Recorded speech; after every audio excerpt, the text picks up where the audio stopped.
창세기 30장. 라헬은 자신이 야곱의 아이를 낳지 못함을 깨닫고 언니를 시샘했다. 그녀가 야곱에게 말했다. 나도 아이를 갖게 해주세요. 그러지 않으면 죽어버리겠어요. 야곱이 라헬에게 화를 내며 말했다. 내가 하나님이라도 된다는 말이오? 내가 당신이 아이를 갖지 못하게 하기라도 했다는 말이오? 라헬이 말했다. 내 몸종 비라가 있으니 그녀와 잠자리를 같이 하세요. 그녀가 나를 대신해 아이를 낳으면 내가 그녀를 통해 아이를 얻어 집안을 이어나갈 수 있을 거예요. 그녀는 자신의 몸종 비라를 야곱에게 아내로 주었고 야곱은 비라와 잠자리를 같이 했다. 비라가 임신하여 야곱의 아들을 낳았다. 라헬이 말했다. 하나님께서 내 편에서 나를 변호해 주셨다. 하나님께서 내 말을 들으시고 내게 아들을 주셨어. 그녀는 아이의 이름을 단, 변호라고 했다. 라헬의 몸종 비라가 또 임신하여 야곱에게서 두 번째 아들을 낳자 라헬이 말했다. 내가 온 힘을 다해 언니와 싸워서 이겼다. 그러고는 아이의 이름을 납달리, 싸움이라고 했다.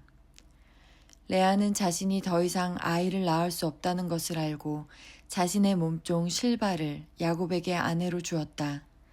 실바가 야곱의 아들을 낳자 레아가 참 다행이구나 하고 말하면서 아이의 이름을 갓, 행운이라고 했다.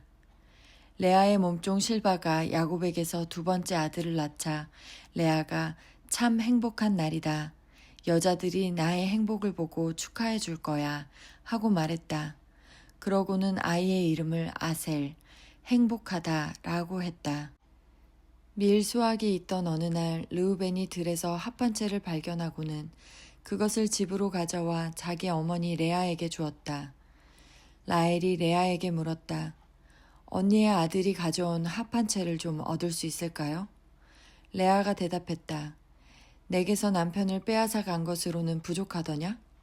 그래서 이제는 내 아들이 가져온 합판채까지 원하는 거냐? 라헬이 말했다. 좋아요. 언니의 아들이 가져온 사랑의 열매를 얻는 대신에 오늘 밤 그이가 언니와 잠자리를 같이 하게 해주지요. 그날 저녁에 야곱이 들에서 돌아오자 레아가 그를 맞이하며 말했다. 오늘 밤에는 나와 잠자리를 같이 해요. 내 아들이 구해온 합판채를 주고 당신과 하룻밤을 보내기로 했어요. 그래서 야곱은 그날 밤 레아와 잠자리를 같이 했다. 하나님께서 레아의 말에 귀 기울여 주셔서 레아가 임신하여 야곱에게서 다섯 번째 아들을 낳았다.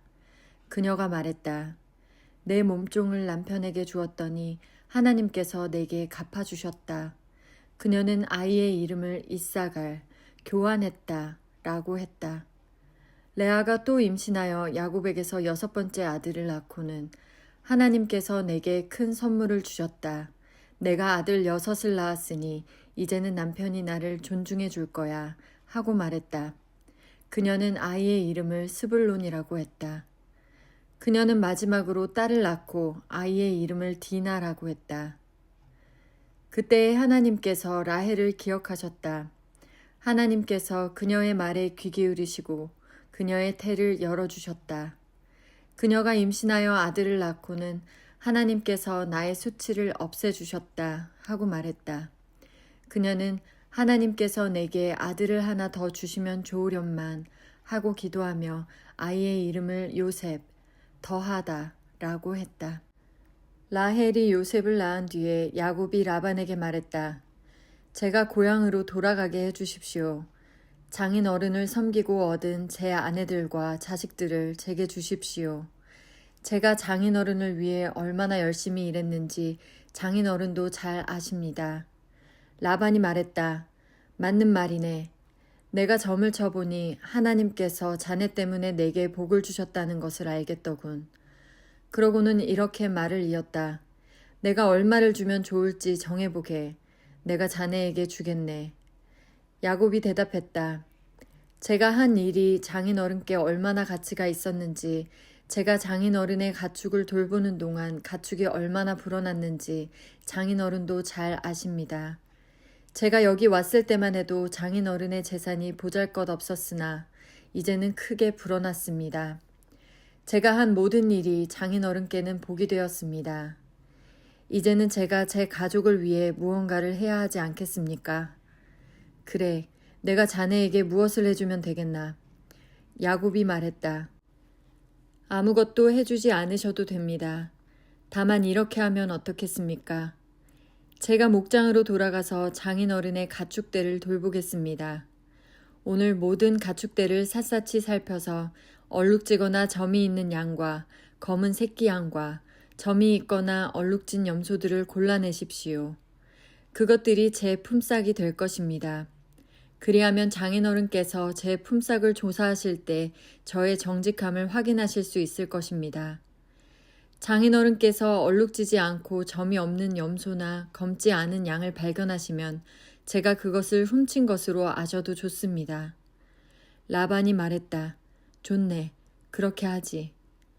그러나 라반은 그날로 얼룩지고 점이 있는 순염소와 얼룩지고 점이 있는 암염소와 검은 양과 흰색 기미가 도는 가축까지 모두 가려내어 자기 아들들 손에 맡겨 돌보게 했다. 그런 다음 자신과 야곱 사이에 사흘 거리를 두었다. 그동안 야곱은 라반의 남은 가축대를 돌보았다. 야곱은 미루나무, 감복숭아나무, 버즘나무의 싱싱한 가지들을 꺾어다가 껍질을 벗겨 흰 줄무늬가 드러나게 했다. 그는 껍질을 벗긴 가지들을 가축대가 물을 먹으러 오는 여물통 앞에 세워두었다. 짝짓기 때가 된 가축들이 물을 마시러 와서 줄무늬가 있는 나뭇가지들 앞에서 짝짓기를 했다. 그렇게 짝짓기를 한 것들은 줄무늬가 있거나 점이 있거나 얼룩진 새끼들을 낳았다. 야곱은 암양들을 라반의 양떼 가운데서 검은 빛이 도는 양들 앞에 두었다. 그는 이런 식으로 양떼를 구분해 자신의 것으로 가려내어 라반의 양떼와 섞이지 않게 했다. 튼튼한 가축들이 짝짓기를 할 때면 그 가축들이 볼 수 있도록 여물통 앞에 가지들을 세워놓아 그 앞에서 짝짓기를 하게 했다. 그러나 약한 가축들 앞에는 그 가지들을 세워두지 않았다. 그리하여 약한 것들은 라반의 것이 되고 튼튼한 것들은 야곱의 것이 되었다. 야곱은 점점 더 부자가 되었다. 낙타와 나귀는 말할 것도 없고 상당히 많은 양떼와 종들을 손에 넣게 되었다.